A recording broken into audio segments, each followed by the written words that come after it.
Hello, welcome to Sound and Fury Book Reviews. As usual, I'm Tina. Today I'm doing a book review of Through the Reality Warp by Donald H. Pfell. This is a book from 1976 from Ballantine Books. It is a classic sci-fi. If you are new to my classic sci-fi reviews, basically I'm going to give a spoiler-free review of the book, and then I'm going to jump into my classic sci-fi bingo, which I kind of use as a jumping off point to talk about parts of the book that I found interesting. I found this book at a used bookstore, of course. I was curious if the front cover art was a one-off or a standard thing for this artist, due to mainly the butt, which I've mentioned before, the lady's nice butt there. And yes, Boris Vallejo does paint and draw quite a lot of booties. He likes big butts, and I'm assuming he will never lie about that. Here is some of his art. Anyway, wild cover art aside, this book is pretty good. The concept is one I'd never seen before, though it is basically just a Save the Universe story in a different wrapping. The main character is a bit of a douche, and the story moves at a rather rapid-fired pace, but it's entertaining enough and fun, albeit a little bit forgettable. There's actually not much really to say without getting into spoilers. We learn next to nothing about the characters regarding backstory or even their motives for doing anything, so the tension isn't that high. We have a classic instant love between the main character and one of only two women in the novel, and the fight scenes are pretty good. If you like sci-fi fighting, sci-fi battle, sci-fi spaceships, you'll really like this. It's got all of that. It also has some trapezing through the jungle. And it also has a man beating another man to death. So yeah, it has a lot of stuff in it. It's not, the plot is extremely basic, so there's really not that much to talk about. Overall, this book is fun, but it's not very deep or memorable, really. There is this one line, though, that I thought was quite funny.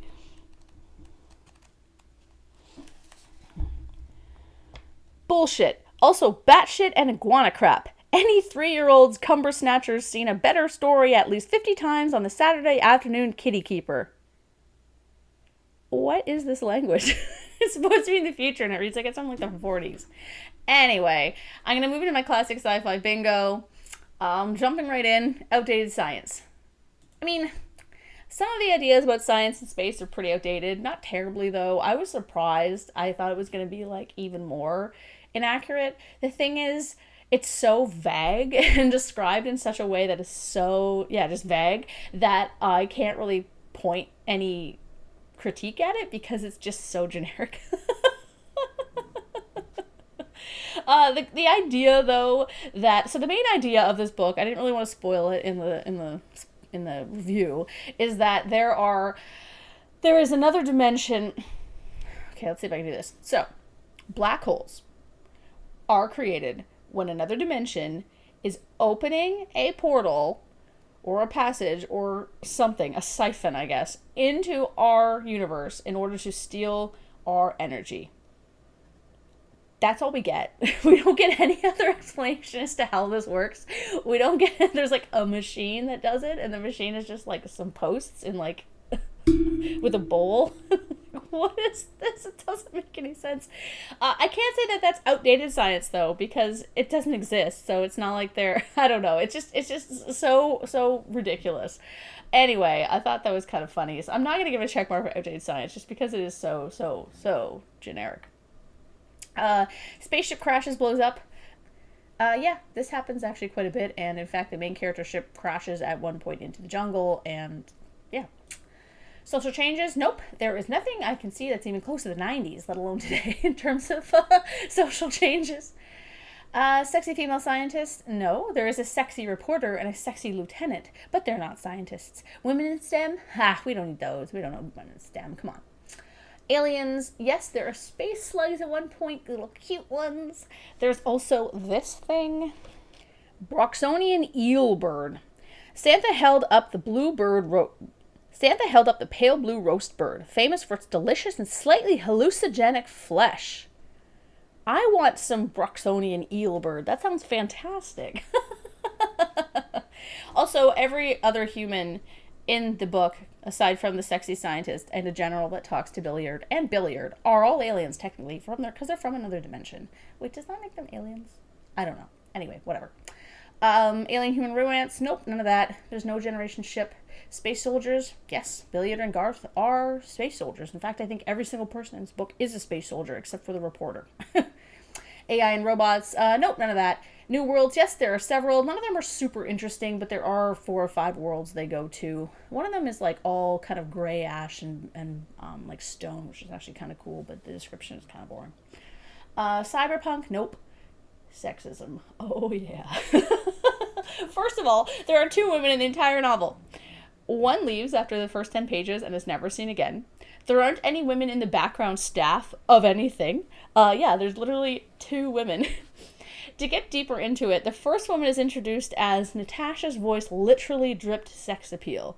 I mean, not literally, right? Like, what would that be? Like, she's like salivating all this sex appeal just down her shirt? What is this, like the start of Barbed Wire? Natasha, I will say, though, is pretty cool. She has a job, she has a laser pistol, which she threatens Billiard with, and she rescues the space slugs. So I like Natasha.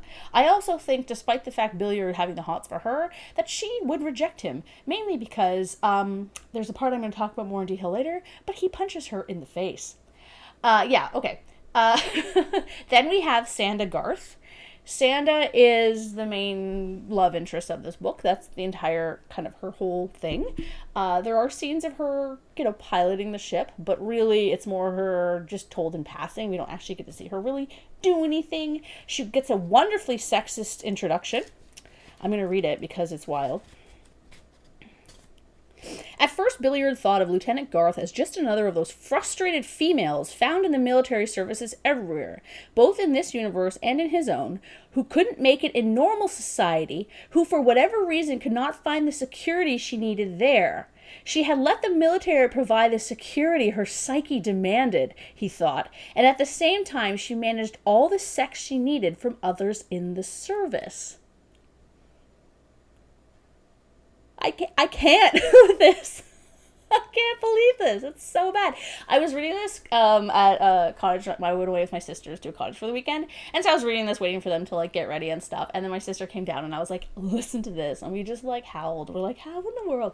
Anyway, yeah, so there's also a part where he watches her tidy up a picnic, of which he does nothing to help, of course.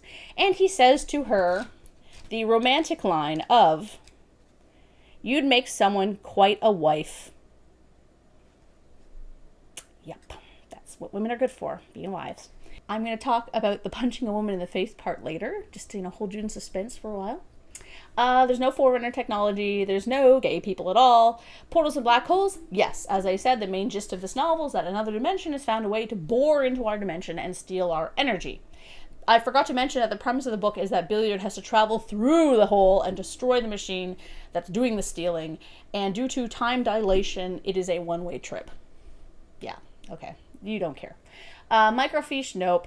Male MC is a dick, yes. Billiard sucks. He sucks. I can't stand him. So at the start of the book, Natasha, the reporter, points a laser gun at him.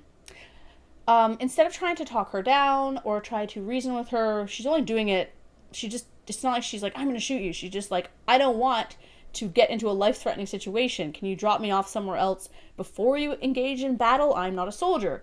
So instead of talking to her about this, he punches her so hard she is knocked out. That is not something a nice person does. And then later, Sanda and he are in a crash. She's impaled, quite literally, unlike Natasha's sex appeal saliva. She literally is stabbed. But Billiard complains non-stop about her needing help. At one point, she's delirious and near fainting, and he just says, okay, go walk in that direction, I'll find you later.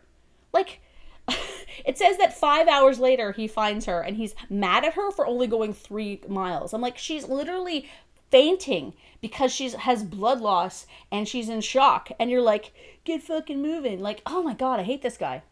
Oh, he also beats a man to death and strangles him in a room full of people watching and claims it's necessary for the mission. He is an absolute lunatic. He is a complete dick. I didn't like him at all.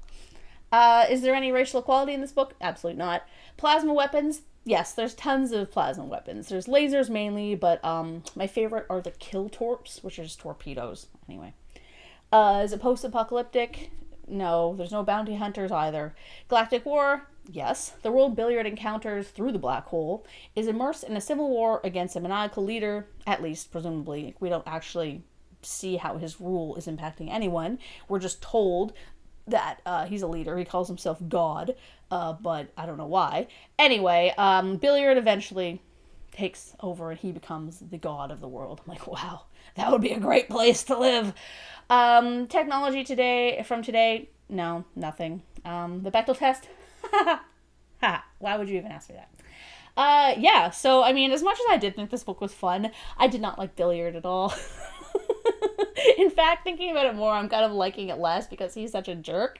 But he really is only a jerk in like 4 or 5 instances. Other than that, he's just like fighting and talking about fighting with other people. It's not like, he's not very deep. He's also not very likable. Anyway, that was my classic sci-fi bingo of Through the Reality Warp. It is a wild story. And yeah, I hope you like that.